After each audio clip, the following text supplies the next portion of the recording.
Welcome to the Wellness in Every Season podcast, where we embark on a transformative journey towards achieving total wellness, even in the midst of overwhelming moments. I'm your host, Autumn Carter, and I'm thrilled to have you here. This podcast is a sanctuary for all mothers out there, and we extend a warm invitation to anyone seeking guidance and inspiration. We believe in fostering an inclusive community where we learn and grow together, supporting each other during life's challenging transitions.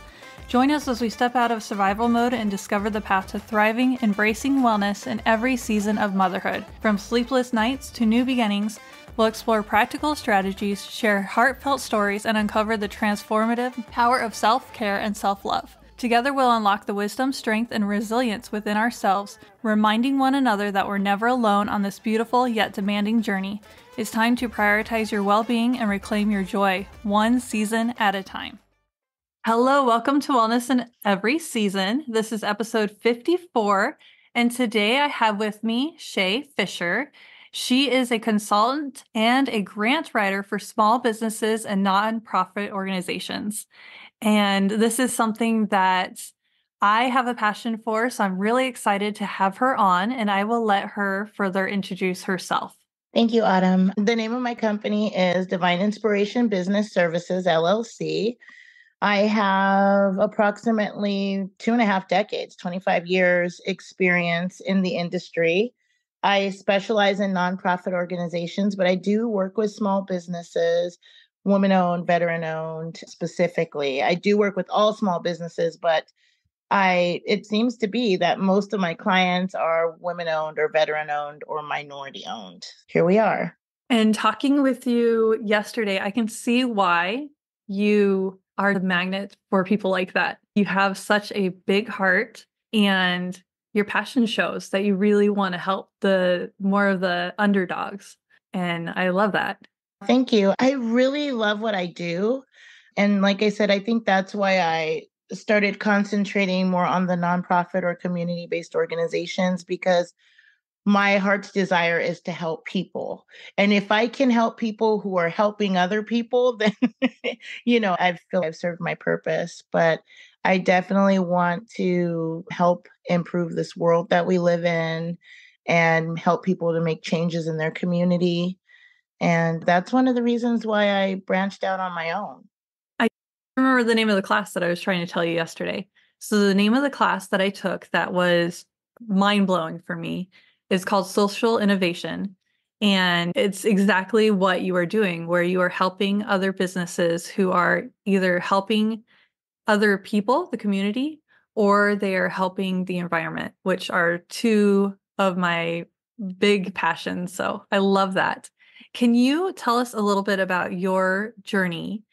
I was working for a fairly large consulting company. They had offices in a few different states, and the owner really took me under his wing and helped me put knowledge and education into practice and helped me to refine the craft. And with time and experience, you're refining as you go along as well. But it really impacted me. What I did not like is that as his company grew, he started forgetting about small businesses, the nonprofits that were seeds or startup organizations that did not have as much money or resources, but they still needed help. He was more interested in dealing with the larger nonprofit organizations and to larger businesses that could already afford to hire someone to do what needed to be done. He didn't care about educating his clients. He wanted to complete the task and move on to the next one. That really bothered me because I really enjoy helping people to learn. I want to educate my clients and the people that I encounter. I don't want you to leave me the same way that you came to me. If nothing else, I want to share knowledge with you and point you in the right direction. I did not like how he was turning away people that couldn't slam a $10,000 check on the table and say, let's get going. If somebody came in and said, hey, I have $2,000, $2,500. I want to get started. I want to start my organization. What can you help me do with this? He would say, oh, I'm sorry, we're not taking new clients, which was totally not true.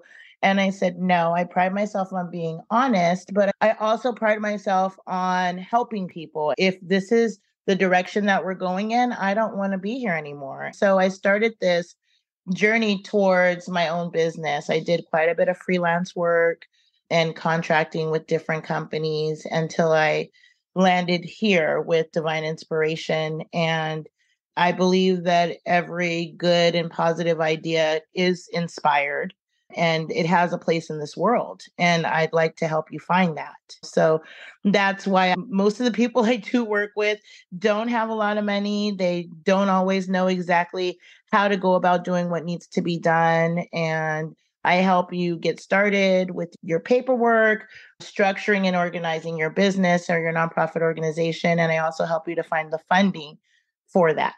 I'm having so many flashbacks to that class from what you were saying. That's amazing. And when I was taking this class, there are a lot of resources out there, but Yes. they had me go here and here. And a lot of the resources that we were reading from were actually from Europe. So I thought that was interesting. I know that you and your business are now international, and I think that's so exciting.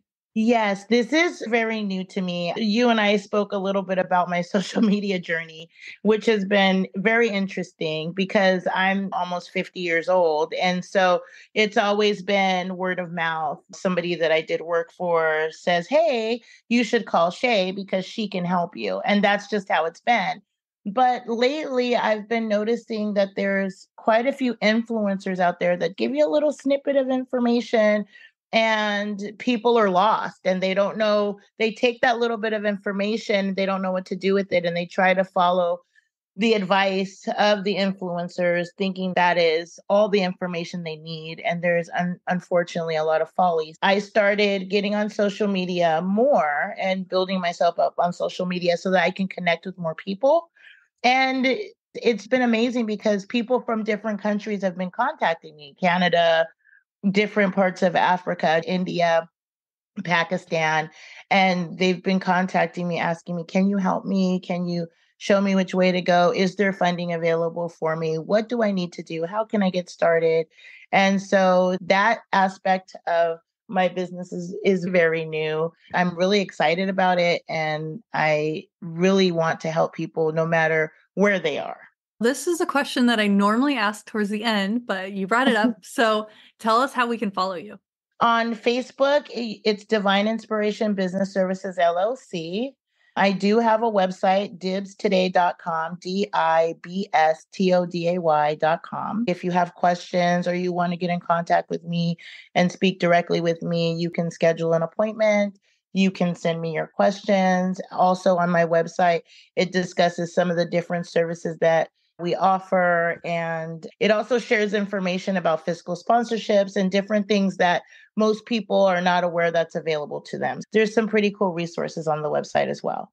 What other things would you like to let people know about the nonprofit world? So I have this idea. I'm not sure where to go next. What can you tell me? One of the biggest things that I'm really excited about is fiscal sponsorship. I just threw it out there in the last question that I answered. But to elaborate a little bit, sometimes we don't have the funds or the knowledge, or we're not prepared or ready to actually dive in and have our own nonprofit organization. But like the idea of project that we discussed last night that you have, somebody might say, I have an idea for a project, or I want to start my own nonprofit, but I'm not ready yet. Fiscal sponsorship allows you to do that under established and matured nonprofit organization. So you don't have to have your own nonprofit organization to actually operate as if you are one. You can go under their umbrella. And I have several nonprofit organizations that I've been working with for a while now that we've come to an agreement and they're willing to allow the right people to come in under their umbrella and start operating their own nonprofit organization with the covering and kind of the guidance of some people that are experienced and have been in the industry for a while. It also allows you to obtain funding before you even have your 501c3 or whatever nonprofit designation that you have. And it also allows you to do a project if you don't want to have your own nonprofit organization, but you have an idea and you want to collaborate with one or more other organizations. You can do that through fiscal sponsorship. So you have quite a few options, and there are resources available to you, even if you don't have all of the funding that you need to get started, or you don't have the knowledge that you need to get started. That's crazy. I could work on my project sooner, but time and mental space, that's a whole nother story. Yes, you do have to have that. You have to have a little bit of time and definitely the mental capacity because as moms, we always have so many things going on. I saw a little cartoon the other day and it showed a woman sleeping, not actually sleeping in bed, but there was a whole list of things that were going through her mind. And it said, this is what a mom looks like at night when she's supposed to be sleeping. And I have to do this and do this. And are the kids okay? And what was that noise? And tomorrow I have to make sure I do this. And what about this? And then the dad is sleeping. I thought, yeah, that's very true. That's very true. And you homeschool your kids. How do I you do it all? homeschool. My son just turned 13 about a week and a half ago, and we've been homeschooling for about 2 years. I have two of my grandchildren a few days a week, and they are homeschooled. There's some days where I'm always running behind and always running late. It's a matter of really finding your own niche with the homeschooling. When I first started homeschooling, I thought that I had to duplicate the exact system that my son was in when he was going to school every day. And so I tried to mimic that entire setup and I failed. I thought, what am I doing wrong? They have this and then they have a break and then they do this class and they have a break and it was frustrating for him, it was frustrating for me. And then I discovered unschooling. I'm very career focused. My son wants to deal with cars and be in mechanics. So we're very career focused. His electives pertain to his career path. We do still do the same classes that he would need to do if he was going to school. However, it's not always Monday through Friday. We're going to do history from 8 a.m. to 9 a.m. and then we'll do math and then we'll do science and then we'll do this. And then some days we have a history day. Some days we have a science day. We are able to go outside and explore and that be part of whatever lesson that we're going through, whether it's horticulture or this week we might be looking at reptiles or amphibians or different things. You learn to incorporate the world around you and it's actually amazing.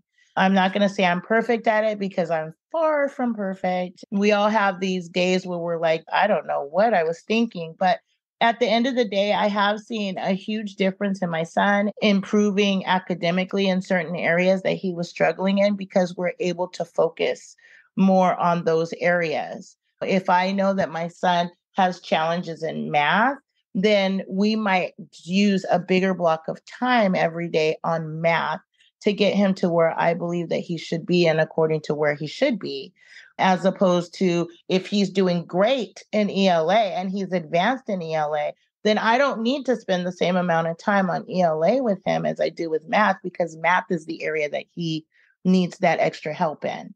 Oftentimes, the classrooms are so full. Even if a charter school or a private school, now the classrooms are so much larger than they used to be. They don't always have that one-on-one time with the students that they actually need.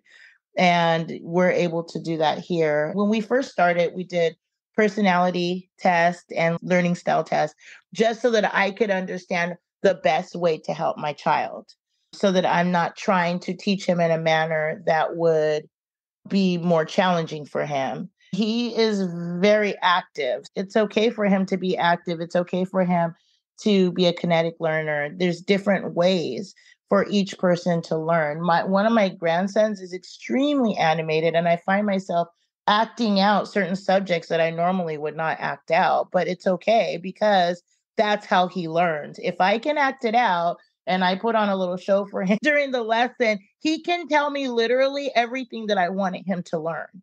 My other grandson, he loves music. We sing some of the things that he needs to memorize. So you have to be very creative and you have to be willing to be a mom because as a mom, we do silly things sometimes that might be silly to another grown up looking at us. But to the child, this is great. My mom is singing and dancing with me. And I'm grandma, I'm Meme. So I'll sing and dance with you. Let's do that. It's okay. We're still learning. And it's fun. Learning should be fun. I enjoy learning. I want them to enjoy learning too. I love that you really come to their level. And I think that's really important as parents, whether we're homeschooling or not. Can Hmm. you Hmm. explain unschooling? Because I've heard that term several times. So talk about unschooling and then a little bit more of your journey if you wish. Sure. Unschooling, in a nutshell, is taking the pressure, the tradition, and strenuousness out of homeschooling. Like I said, I try to take the classroom setting where there was, okay, the alarm's going off. It's time to switch to math. You get a 10-minute break. Take that out of it and say, let's let everything flow organically and fluidly throughout our day. And let's adjust the curriculum to accommodate your child's learning styles, their strengths, and the areas where they need improvement. So that's basically it in a nutshell. And not saying I'm hard nosed about we have to be at 11 o'clock is time for science and we have to do science at 11 o'clock and it has to be this lesson.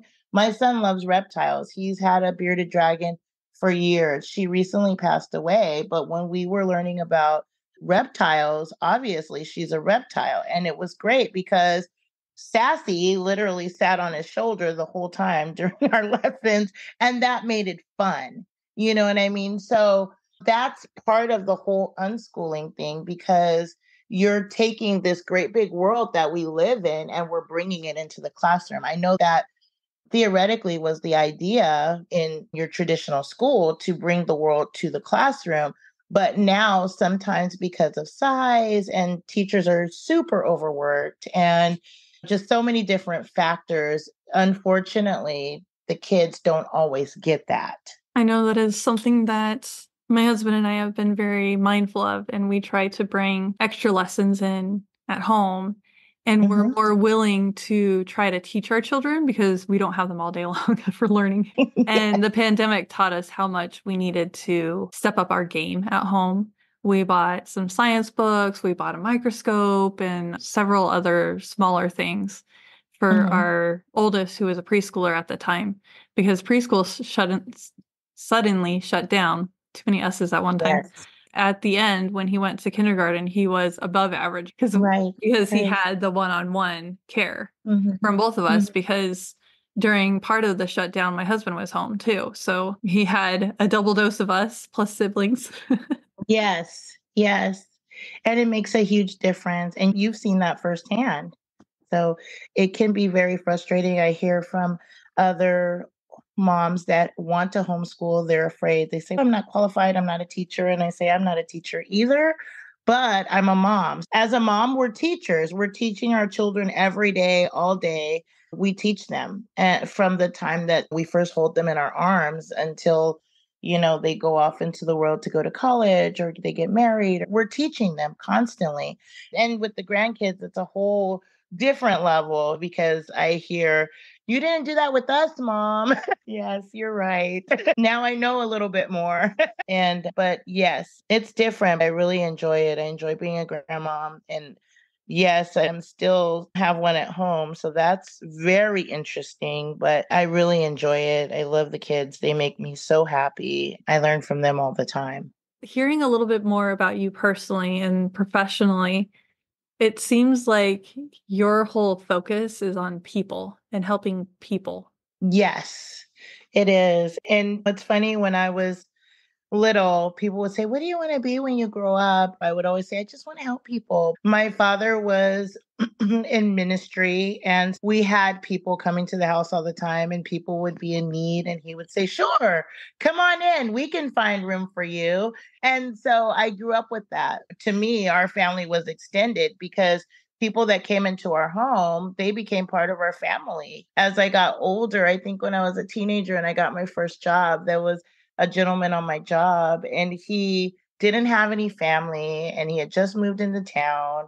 He was my friend and my coworker. And I said, "What are you going to do for Thanksgiving?" He said, "Oh, I'm going to get a TV dinner, turkey one." And I said, "No, you're not. You're coming to my house." It's funny because when we went back to work the next day, people were like, "What did you do?" And he's like, "Oh, I went over to her house." And they were like, "Oh, didn't your family have a problem?" I said, "No, I bring people home all the time." But that's how I grew up. We help people. And I think that trickled over for a little while. I thought about, oh, I could be an attorney and I could help fight for people's rights and I can be the voice of children and people that are not heard. And then I thought when I got older, maybe it would be better if I was a counselor and then I can help people heal from their challenges and trauma in life because so many of us have experienced trauma. Some people have experienced trauma and don't even realize that it was actually trauma that they experienced.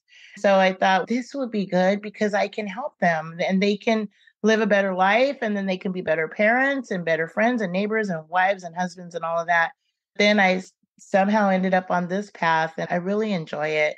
I eventually will have my own nonprofit organization, but in the meantime, I really enjoy helping people with theirs. I see how it all connects, though.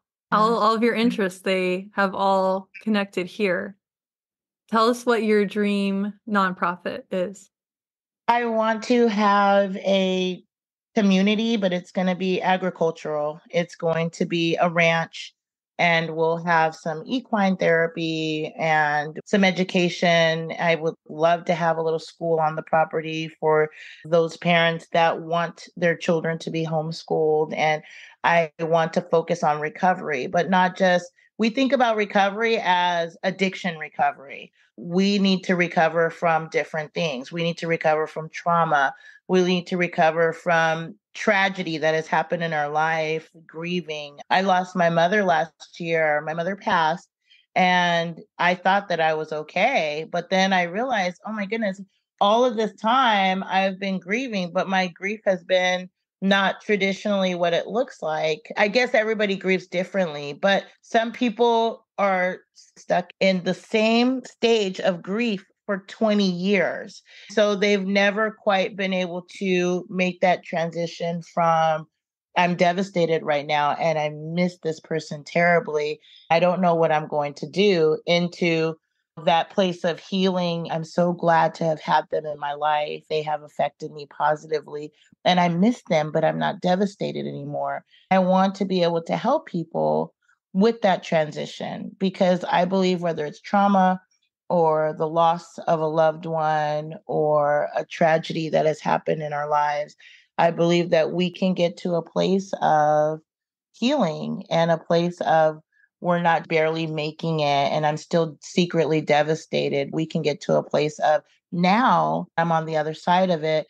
I can encourage others and I can help others because I went through this and it wasn't great that I went through it, but I want it to have served a purpose. I want to be able to help others. It happened to me and I've dealt with it and now I can move on. I want it to be, it happened to me. I got through it.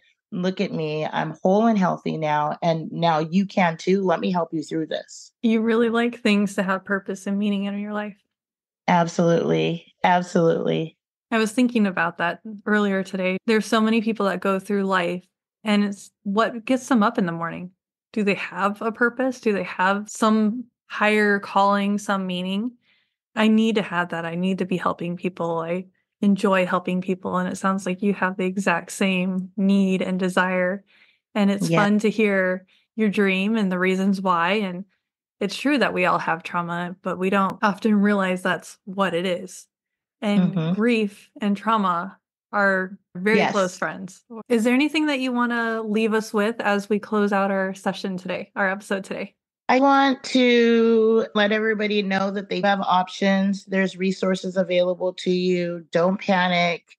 Don't allow the anxiety to take over your life. I know that sometimes as moms, we get to a place where we say, I'm more than a mom. My kids are getting older. I'm not just Bob's wife. I'm not just the children's mom, I have these dreams or these desires, these aspirations, and I want to be able to do that, but I don't know how. And people start to get discouraged. And I want to encourage everybody today to not give up. There's a time for everything. I'm a strong believer in that. And there's resources and people here to support you. And don't allow finances to be your final answer. Know that with or without the finances, there's options available for you. Thank you so much for being on today. And I loved getting to know you yesterday and today as we prepared for this. I look forward to seeing you continue to grow and where you end up being. I'm definitely going to follow you on social media to see where you grow. Thank you so much. Thank you for having me. I've really enjoyed our chats.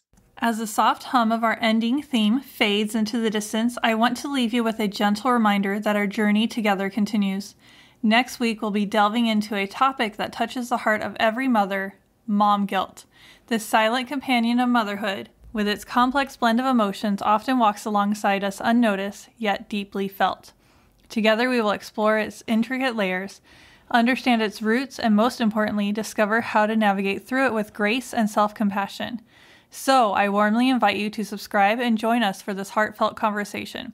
It is a moment for us to share, learn, and grow together as we shed light on what to do about mom guilt. Your presence is not just valuable, it's essential in creating a space where understanding and support flourish. Until then, take care and keep embracing the journey of motherhood with all its ups and downs.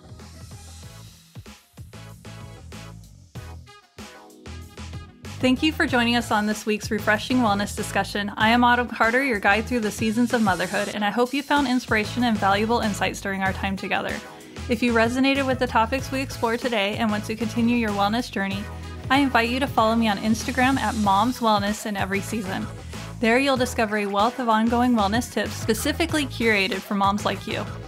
Sharing our podcast with others is an act of caring, and I invite you to spread the word by sharing, subscribing, and leaving a review wherever you enjoy your podcast. Your support is deeply valuable to us and enables us to reach more mothers who are seeking transformation and empowerment. If you have a specific topic you'd like us to cover in more detail, or if you're interested in a free coaching consultation, don't hesitate to reach out. You can send me a direct message on Instagram or visit my website, wellnessinEverySeason.com, to send an email. I'm here to support you on your wellness journey. Thank you again for being part of our vibrant community. I am genuinely excited to connect with you, hear your stories, and continue this important discussion in the weeks to come. Until next time, remember to prioritize your well-being, embrace every season with grace, and always strive for wellness in every aspect of your motherhood journey. Take care, and I can't wait to catch up with you soon.